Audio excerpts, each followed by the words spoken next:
Day loving friends, ఇప్పుడు మనం క్యోనిక్సీ ప్రదేశంలో ఉన్నాం. ఇక్కడ చూసుకున్నట్లయితే ఇక్కడ ఒక పడవ ఉంది. ఈ పడవలో మేము ప్రయాణం చేయబోతున్నాం. ఇక్కడ చక్కగా మంచిగా వాటర్ ఉంది. ఈ బ్రిడ్జ్ మీద నుంచి నడుచుకుంటూ వెళ్ళి మేము ఆ పడవలో కూర్చుని పోతున్నాం. ఇక్కడ అనేక మంది ప్రేక్షకులు మరి ఈ పడవ కోసం ఎదురు చూస్తూ ఉన్నారు. మేము కూడా మా పడవ కోసం ఎదురు చూస్తూ ఉన్నాం. దీని చక్కగా ఎదురుగానే ఈ యొక్క క్యోనిక్సీ ఎదురుగానే పెద్ద మౌంటైన్ కూడా మనకు కనపడుతుంది. ఇక్కడ వాటర్ కూడా చాలా బ్లూ కలర్లో వాటర్ ఉంది. అది అక్కడ ఒక పడవ కూడా వస్తూ ఉంది.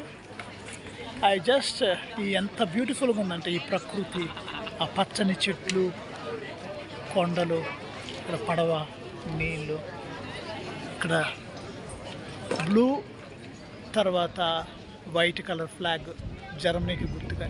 ఇక్కడ అనేక హోటల్స్ కూడా ఉన్నాయి. అనేక మంది ప్రజలు పడవలో ప్రయాణం చేయడానికి ఇక్కడికి వచ్చారు. God bless you all.